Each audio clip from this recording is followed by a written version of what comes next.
What's up, folks? Your boy Despot. Welcome to another episode of Survive by DP. This episode will act as my formal apology to Patriot Nation and Jerry Thornton of Barstool Sports in light of the Patriots' current resurgence. Because I have a confession. What does my mental health and PTSD, more specifically suicide, have to do with the New England Patriots?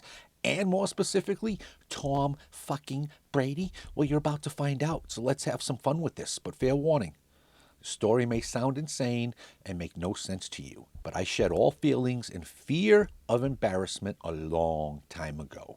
These are things you'll normally never hear from a real man, let alone law enforcement. These stories are typically taboo and make one eligible for the rubber gun squad. But I've learned that in order to survive, you must adhere strictly to not giving a fuck. As some of you may know, I got hurt on Christmas Eve '06. That incident left me with a major traumatic brain injury, which took years to recover from, only to find out later that I had severe PTSD. And the problem at the time was that TBI injuries exhibited a lot of PTSD symptoms. So as I progressed in my treatment and certain brain functions like memory began to return to normal, certain other aspects like anger, depression, and rage got worse. Only then did the doctors diagnose me with this demon in my brain having been activated. So just when I thought I was out of the woods, they pulled me back in. Stand by.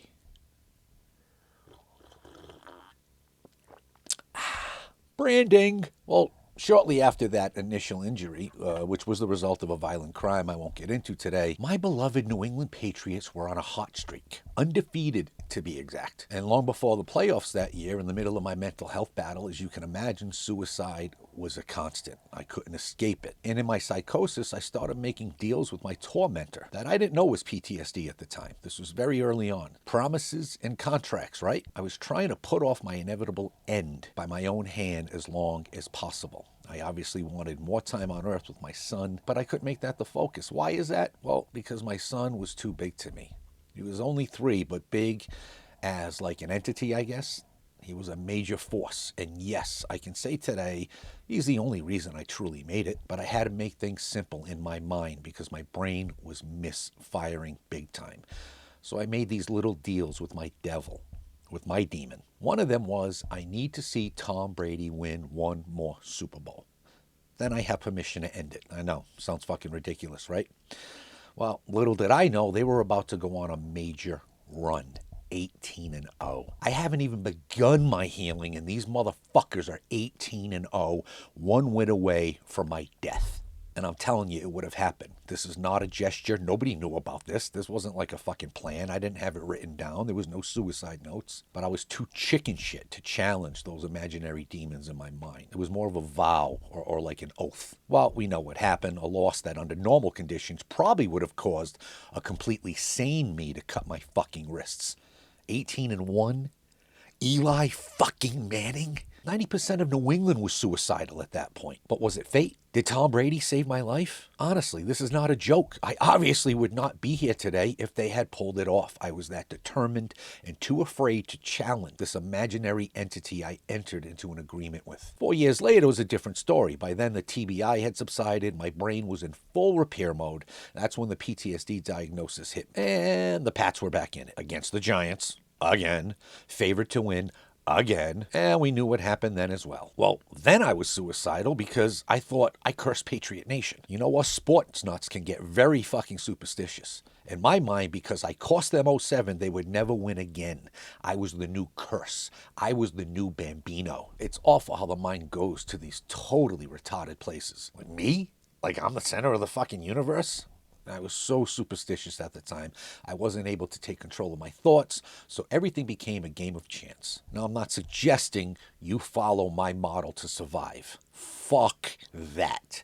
Leaving my life to chance like that? Gambling against Tom Brady? What the fuck was I thinking? Never again.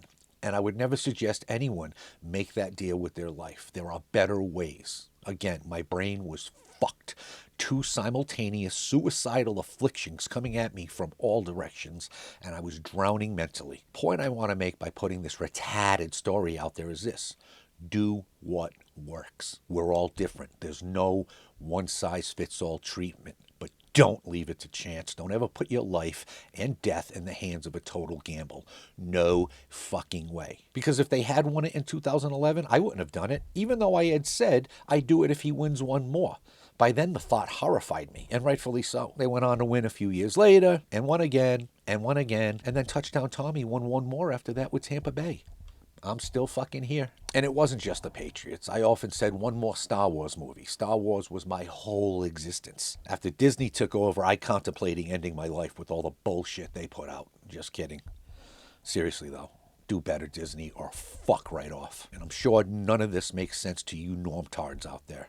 The point is, when doctors don't help, when pills and SSRIs don't help, when liquor doesn't help, and I'll let you in on a secret, folks, it never fucking helps. When it all fails, don't quit. Keep pushing. If promises and contracts work for you, do it. Don't gamble your life away like I did, but there are better alternatives. In fact, give yourself a task that's impossible to complete, so you work the rest of your long, long life trying. Set yourself up for that failure, especially if that failure means you live another day, and another, and another. Irregardless, in conclusion, I'd like to thank Tom fucking Brady for saving me. I'd like to thank the genius Bill Belichick for coming up with the most pathetic game plan possible with 0 in-game adjustments. Thank you, Rodney Harrison, for not playing like Rodney Harrison. A proper Rodney would have taken Tyree's fucking head off. After all, it was a legal hit at the time. Instead, stupid Rodney decided to play the ball. Rodney is a smasher, not a ball hawk. Thank you all for what you have given me. This life will never be gambled or wasted away ever again. More importantly, I'm sorry to Patriot Nation, to the Kraft family, and most of all, to Jerry Thornton. Now let's fucking go, Pats. Now let's go! Get him, Jay. You got DP'd.